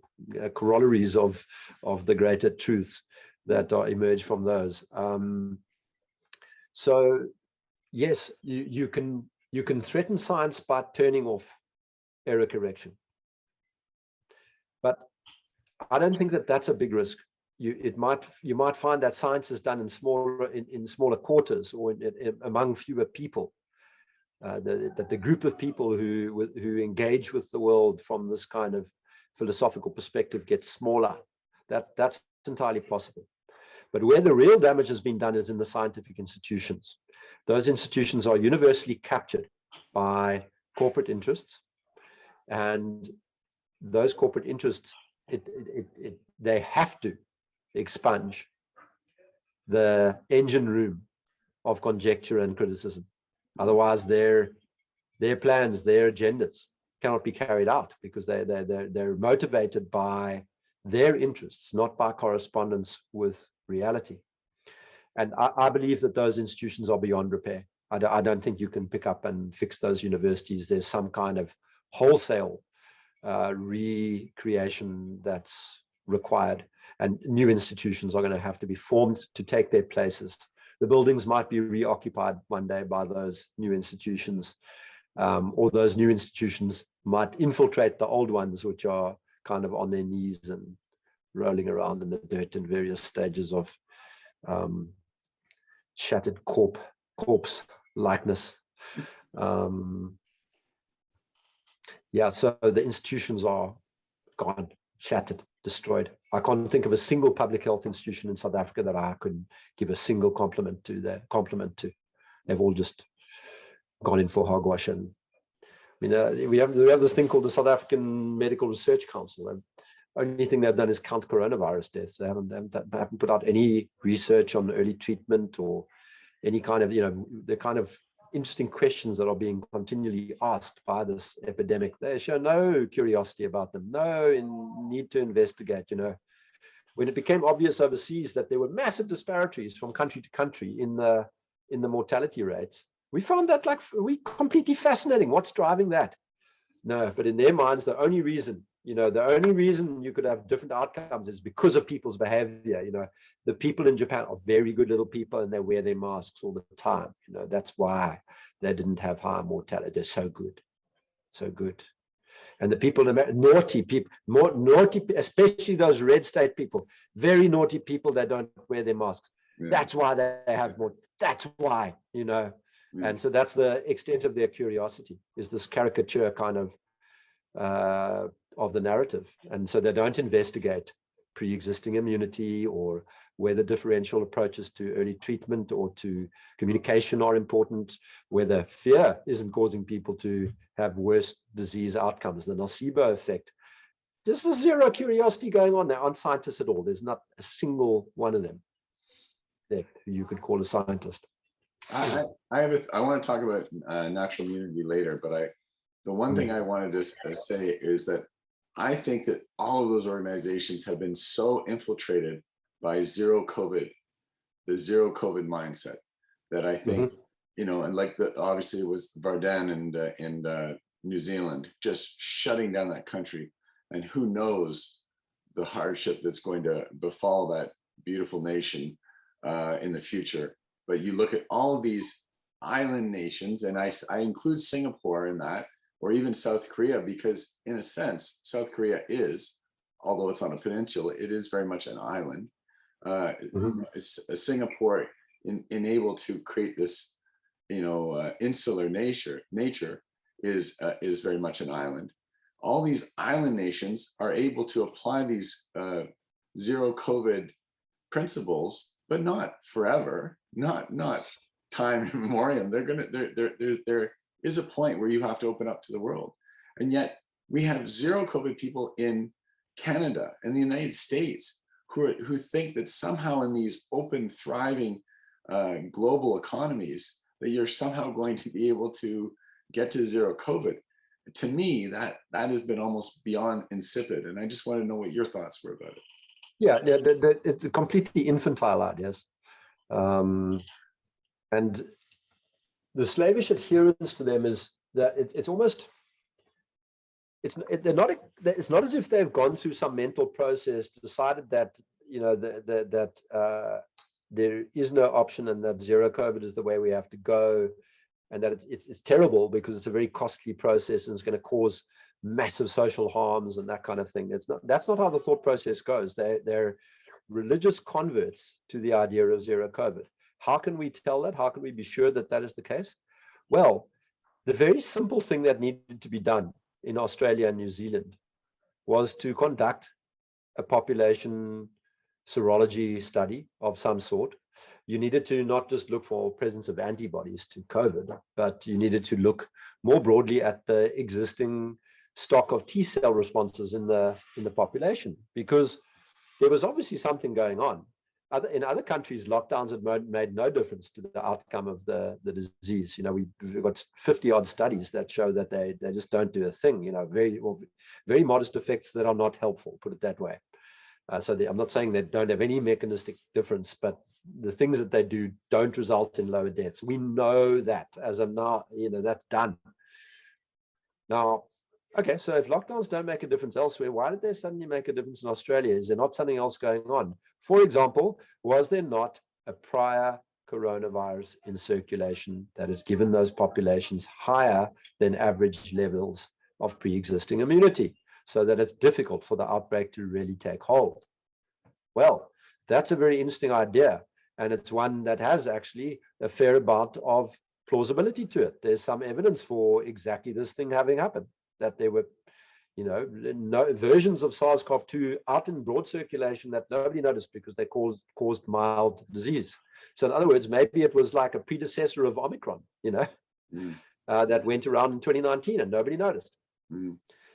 Now, the modest cost of doing this, you know, there's nothing compared to pursuing a zero COVID strategy. But if you make the suggestion of doing this to the people, they don't go, oh, that's a good idea, we can avoid doing all these crazy zero COVID things that are going to be so costly. No, you are now the Antichrist. No, heresy. We have to do zero COVID, you know. So you see the kind of religious commitment. There's no scientific basis to it. If they were legitimately in some kind of mental state that they had gotten to the intellectual reasoning of saying, yes, zero COVID, this is the way to go, because of other circumstances, and then you come along and say, oh, sorry, you've misinterpreted the circumstances, you would expect them to be relieved and grateful and kissing your feet, but that's not what you get. You know, I look at the North America. I was going to pick up on this later, but I might as well address it now. You look at I don't know about the serology test that they use in South Africa. I imagine they're the same, but in Canada and the United States, we're using serology tests that look at the nucleocapsid. And so, as I understand it, it's actually the least sensitive part of the when we're looking at whether or not to find signs of COVID. It's actually among the least indicative markers. And there's a professor at the University of British Columbia named Dr. Stephen Pellick, and I did an interview with him in which he talked about, he has created a broad panel test that is 100 times more sensitive. And he actually discovered that I had COVID 17 months ago through this test. This test would far outstrip any of the tests that are currently in use. It actually only uses a drop of blood. You don't need to take huge vials or anything like that. And it's actually very cost effective. So I began to wonder, why are we using these tests that are not especially effective? And then you begin to look at it and say, maybe if you look for cynical motivations, maybe there's a reason why we're doing that. The same thing goes for natural immunity. I could not understand why, when the vaccines began to roll out, why were we not prioritizing people based on whether or not they had had COVID? If someone had a PCR test, which was not at 45 cycle thresholds, maybe at something reasonable like 25, but if they had had a PCR test that indicated that they had had COVID, that they would be prioritized to maybe not get the vaccine immediately. And again, then I started to think about cynical motivations. If you have no sorting process and you start to implement a vaccine program, now you have an underlying your efficacy of your vaccine, you have this hard cap of natural immunity that now is bolstering the efficacy of the vaccine, creating more of a drive to get the vaccine, because now you say, oh my goodness, look at that, look at how effective it is. But again, Dr. Pellick, and admittedly, he'd like to expand his study, but he was finding that in the Vancouver area, 90% of people had some form 90%. 90% of the people that he tested. Now, that doesn't surprise me. Yeah. Well, that does not surprise me. I mean, we're getting people in South Africa testing at, like, in some communities at levels of 70%, 60 something percent, just on bog standard little antibody tests, probably similar to the ones you're talking about in Canada. So to find 90% using a more sensitive test that presumably looks at a broader range of epitopal responses, that wouldn't surprise me at all. And my answer goes straight to the cynical as well. That would be the worst outcome, is to find that everybody was already immune and there's no need to roll out the universal vaccination or a vaccine passport. The game's over. It's all over. It's done. Let's just get on with life. That's an answer that many people they have a vested interest in, that not being the answer. Well, I think it would take people off of the carousel, the vaccine carousel, because that's what we're now on. It's a vaccine carousel of at first it was going to be 2 and you're done. And now it's, well, you might need a booster after 6 months. Maybe 3, maybe. And all the time, the coffers are getting fuller and fuller at the. It's crazy. Isn't it exceptional that the 2 vaccines that until very recently were allowed in Canada were the 2 vaccines that were cost per vaccination, and you have to do 2, around $20. J&J, I think, is $2. AstraZeneca is about $2 a shot. Moderna and Pfizer, about $20 a shot. Isn't that interesting? Fascinating. Very interesting. Yeah, I Recently, wonder why. recently I watched an interview with, I believe it's Matthias Desmond, Yes, talking about mass lovely guy. formation. I wonder if you want Mm. to tell everyone a little bit about mass formation and your thoughts on it. Well, you really should speak to Matthias because he's the one who's done the most deep thinking on this, and I'm a If you huge can make that admirer of his happen, work. if you can make that happen, then I'd be very grateful. I would love to. Okay, I'll see. I'll be speaking to him again soon. I'll mention it. He's a wonderful guy. Really like him a lot, and his insights are. He's astute. He's thought deeply about these things for a long time, and he didn't. He started believing he was in the kind of COVIDian cult himself for a little while, and then he began to see problems, and he started recognizing from his own work, the signs of an emergent mass formation. And he's right. He talks very eloquently. I don't think I can do his work full justice in like a 2-minute summary, but he talks about the conditions under which mass formation takes place. And when you listen to him list those conditions, you go, oh hell, yes. So the one that impresses me, because I'd seen it, had a lively awareness of it, especially living in America when I did, is this continuous state of free-floating anxiety.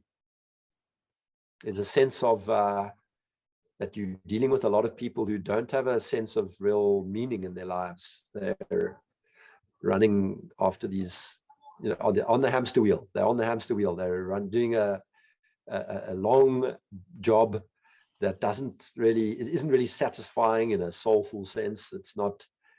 They don't have really a firm sense of ownership. They don't eat their own cooking. They're kind of in a machine, doing something that is of dubious value and meaning. And I think that reality for so many people, this quite narrow existence,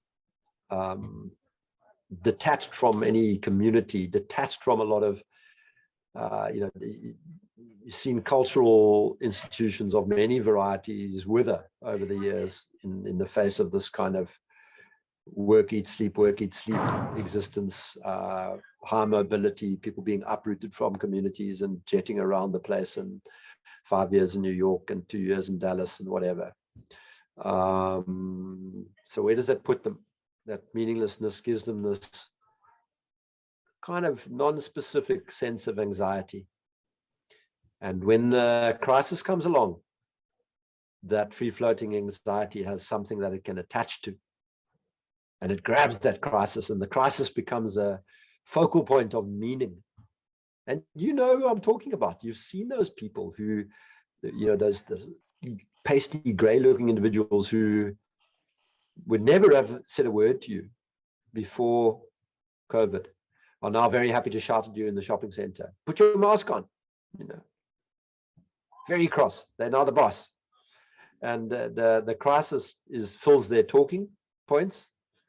They love the catastrophe. There's almost they love the fear. They love the drama.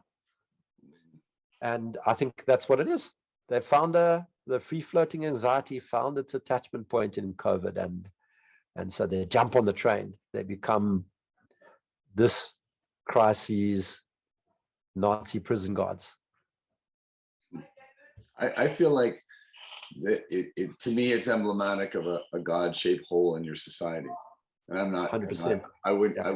I don't think I'm deeply religious, but I have a sense of, at one time we had structure and meaning based on faith, and you've stripped that from people, and they have to replace it somehow. They have to find a God.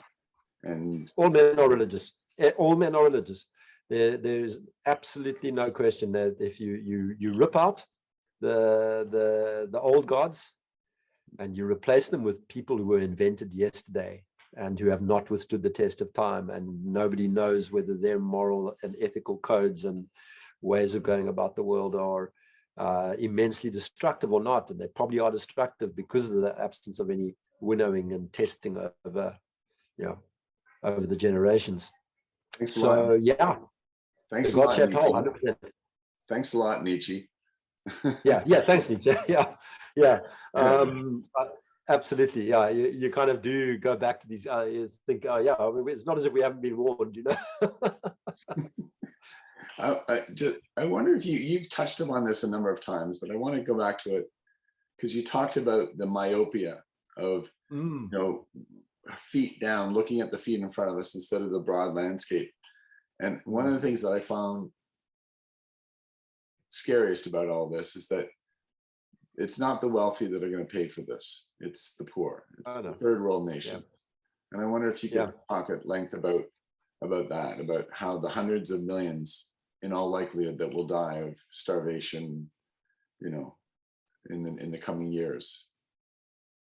Yeah, I mean, 1.5 billion people who had their educations interrupted, several hundred million of which apparently permanently. They've dropped out for so long now, and there's no capacity in the places that they live in to catch them up. So that's going to have a massive economic consequence. Unless they're being saved from a critical theory education, in which case they become next generation entrepreneurs. Maybe, I don't know. But yeah, I mean, the damage that's been done is so deep and so concentrated in the lower echelons of society. So people like me have enjoyed spectacular increases in their paper wealth. Paper wealth, we must maybe put a couple of conditions on this story, because I think it's fairly likely that we'll have an economic meltdown in our near future that makes the global financial crisis look like a picnic. I think that's on the wall almost. Writing's on the wall, just a question of when. So that might put paid to the paper wealth, right? But yeah, we've seen it just, the number of small businesses that no longer exist.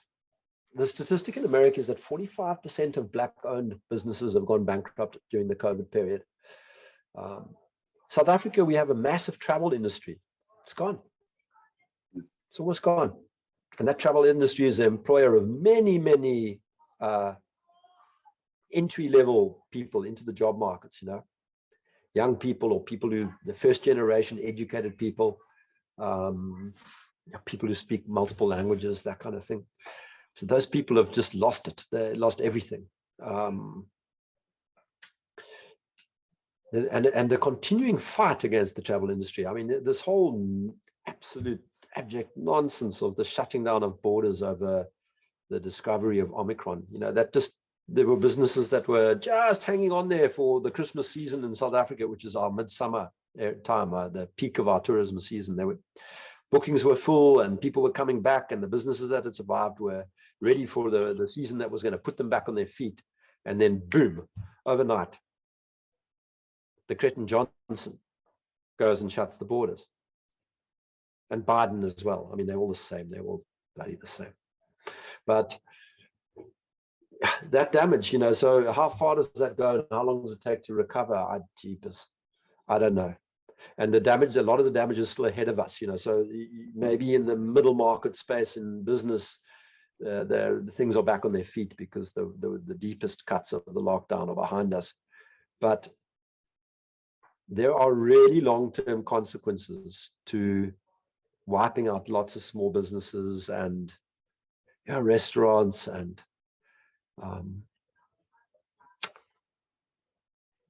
just the psychological effects have got to have an economic effect all of their own. You see this. I drop the kids off at your school and just look at the parents. Just look, you can see the worried ones. You can see their faces etched with anxiety. You don't have this kind of thing to go and do, but in South Africa, one of my pastimes is going into the townships. You can see it there. The number of people who've had to couldn't make their rental payments, so they've moved into shanty areas again. So town-sized areas of shanty towns have sprung up. City size almost. Like these are really big areas of shanty towns that have sprung up because people couldn't pay the rent.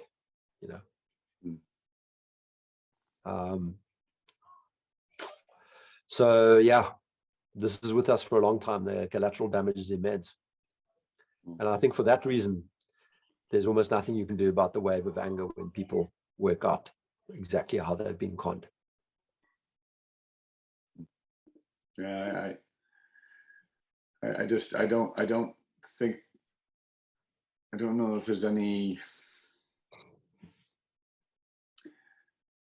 I don't feel encouraged about our ability to look up and see the landscape and see what's going on, because it's, as I say, it's a myopia. It's an inability to pull your head up from your feet to look and see the path ahead and see the dangers fraught, not for the likes of me or yourself, but for the people who live in high rises and who work 2 jobs and have children, and now suddenly they're told, you know, they're told that their kids can't leave. So now they have to choose between that job that was those 2 jobs that they need to do because those are frontline positions.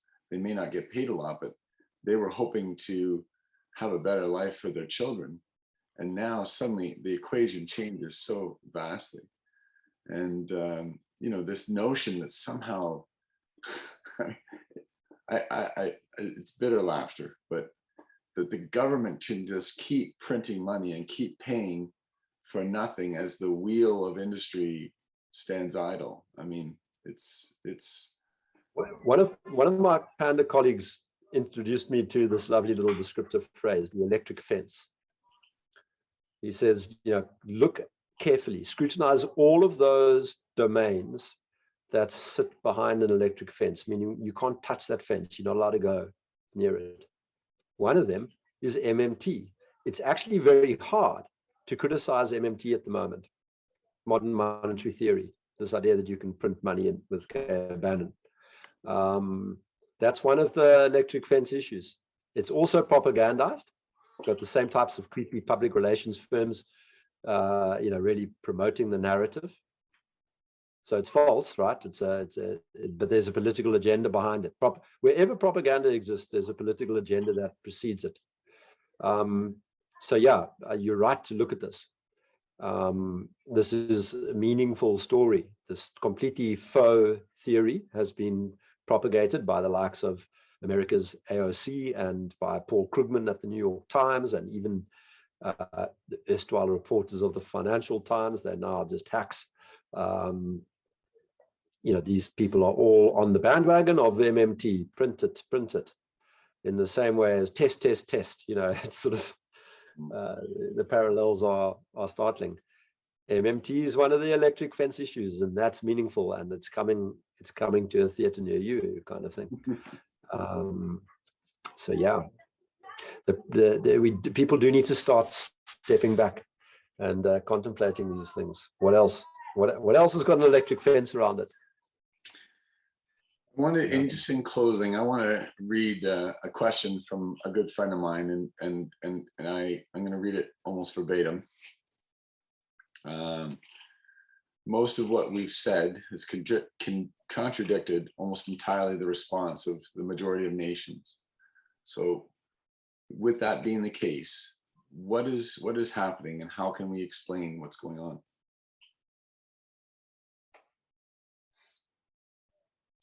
So the situation has been propagandized. Mass formation has happened. Mass psychosis, mass hysteria, all of these, probably a good psychologist would be able to differentiate and tell you which one of the 3 is more important. Matthias Desmet would do well. Okay, so political agenda giving rise to propaganda, the propaganda landing on fertile ground, leading to a mass formation and the distillation of a pernicious ideology. In addition, there was planning. You see multiple instances of workshopping, wargaming, military-style exercises that all ran in complete contradiction of the guidelines, many guidelines.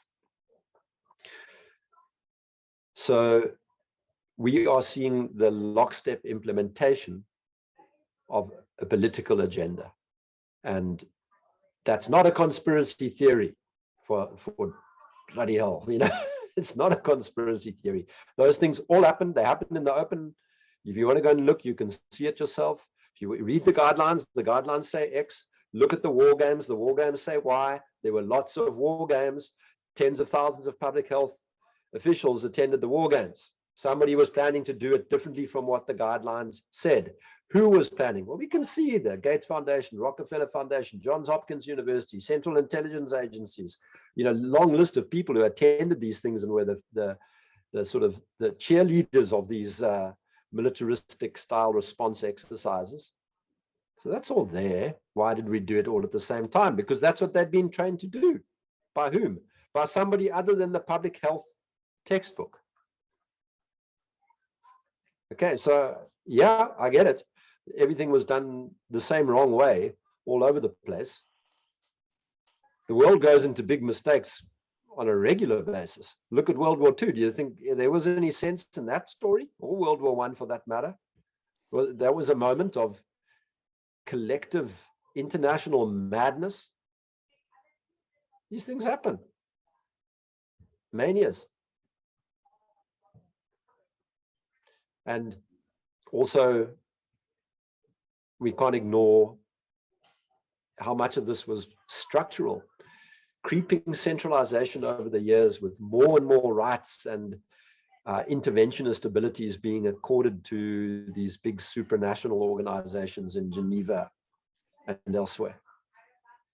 The territory being consumed, states' rights in America being eroded in favor of federal control. Gradually, community rights and community determinism, self-determination being eroded. School syllabi becoming centrally set, not just at the level of the nation, but at the level of UNICEF. So there's been this creeping centralization happening, and it's that creates the conditions where you can get a lockstep implementation. The same organizations funding our South African Medical Research Council are also funding the equivalent body in the UK. So they get polluted by the same bad ideas at the same time. That centralization is pernicious. It's a very, very bad system. So I would put it down to, yeah, that kind of, I've given you a smorgasbord, but you must never look for simple answers to complex phenomena. There are multiple factors going on here, and I think these are all important ones that I've mentioned. I don't find it at all difficult. You know, people say, oh, but what are you saying, that all the scientists are wrong? No, no. I'm just saying that the ones whose voices are being heard are wrong. Lots of scientists are right, but they've been cancelled and shut off and told that they must hold, you know, either fired or told that they have to hold their tongues. So, you know, I think I'm of the belief that one of the things that allowed this to happen in the way that it did was political correctness. This notion that you can elevate yourself morally by only speaking certain truths, and certain ways of talking are forbidden or frowned upon. And this this two-positional narrative where I am above you and I use the proper words and I say the proper things and I defer to the proper authority. And that, so people had something aspirational, something to aspire to, so that they can be elevated above others. And social media, virtue signaling, all social media, all these things come into play. And I think that's part of it. I think that's a valid point, totally valid point. But especially when you look at it in the cluster of ideas with which it cohabits. We've mentioned some: safety culture, cancel culture, postmodernism, critical theory, your political correctness, virtue signaling, big flavor of the month, right? You wear your mask especially tightly, and then that's the virtue signaling statement. You're on the beach and you're wearing a mask, right? Oh, now you're taking it seriously, right? Really good. So yeah, you're doing good for the greater good, Greater good. Upstanding member of society, not like you riffraff who won't comply. So yeah, I think there's a lot of the big sets of bad ideas, and there's if we talk again, we can go into the set of bad ideas that is incorporated into these weird and wonderful plans like the Great Reset and the New World Order and Build Back Better and the New Normal and all this kind of stuff. There, I mean, if you want to spend your day surveying the intellectual version of a multi-vehicle accident, you go and spend a day in Klaus Schwab's mind, listening to him talk about the Great Reset, reading his book. I mean, the stuff is it's bizarre, and it is so flaky. Intellectually, it just doesn't bear this. You scratch just the surface of it, and the whole thing falls apart into the septic mess. It's horrible. Like pulling off a scab to reveal maggots beneath. Exactly. Yeah, it's maggoty stuff. I find it fascinating. The one quote that gets associated with him that I find so fascinating, and maybe we will get an opportunity to talk about this another time, is that you will own nothing and you will be happy. It's not we will own nothing. It's you will own nothing. You. And I think that's so fascinating, because it really is, again, it's this, the globalist elite above and everyone, the populace below. And I think if we're going to have any success, that populace has to, in a sense, either, metaphorically or literally, bring down that elite and make them more accountable to the populace. I've taken up a lot of your time. I want to know if there was anything that you wanted to share as a closing remark, or your hopes for the future, or things that people can do, or what would you want to say?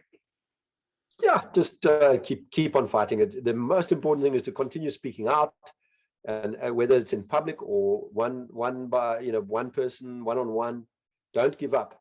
Experiment. Try the different techniques. Be empathetic. Try and help people rationalize. Give them the excuses to back off. Make it easier. Don't make it difficult. We all have to be part of this. It's a long exercise ahead of us. And I'm an optimist. We're going to get past this. We're going to win the war. Yeah. But it's going to take time and effort. And if you'd rather take it as a project, look at it this way, as one of the most interesting problems you've ever had to solve, and apply your mind and really think. Go and listen to these very interesting perspectives that are available to us from people like Matthias Desmet, and the emergent voices on the left like C.J. Hopkins and Max Blumenthal, Pierce Robinson. These are the people who I listen to. Listen to them. They're very astute, and they give you a map that you can use to navigate the problem. Take on the problem. It's one of the most interesting problems that we've ever had to solve, and see in the solution of that problem the potential to create a new normal, but one that's very different from this dystopian world that's envisaged by the Davos set and Bill Gates and his medical surveillance cronies. We can reshape society, and it just won't be in a centralized dictatorial authoritarian fashion. We will have an opportunity to experiment and assist in institutional renewal, which is sorely needed. I eloquently said, and I don't want to tarnish it by adding something, but I'm going to.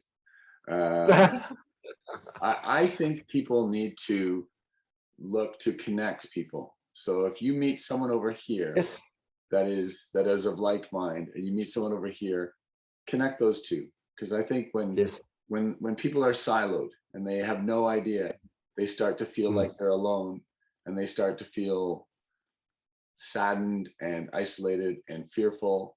And when you connect people, then they feel stronger, and they feel like they have more of a connection, and then their views